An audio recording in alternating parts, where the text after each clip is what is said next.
I'm going to take a look at AutoPlay in Windows 11. So if I go into Settings on the left-hand side, I'll go to Bluetooth and Devices, and here is AutoPlay. Now, AutoPlay by default is going to be on. It says use AutoPlay for all media and devices. You can certainly turn that off, so it won't do anything when you stick a new drive or a DVD into the computer. But let's just say that we've got our AutoPlay turned on and we have the removable drive. We can hit the drop down and choose what to do with that every time we put in a removable drive.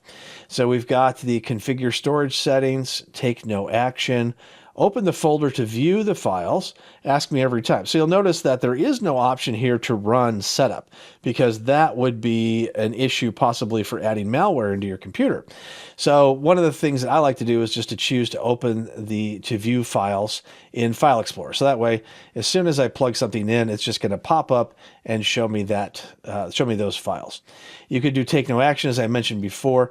Configure storage settings is basically just going to open up a computer management type of look, and it's going to allow you to make changes to the settings of the drive. Or you could choose ask me every time. So a little box will pop up. If you remember, this is the way that we saw things in previous versions of Windows, where it just says, hey, what do you want to do with this device?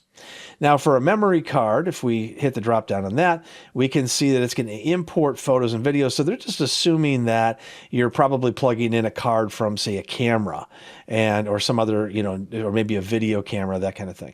So it's going to automatically import photos and videos. This one does it into OneDrive. This one just opens it in Windows Media Player and starts playing. Take no action or open the folder to view the files once again, as we had in the removable drive option. And related to that are the default app settings.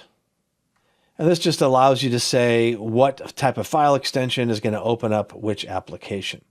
So that is how we set up AutoPlay in Windows 11.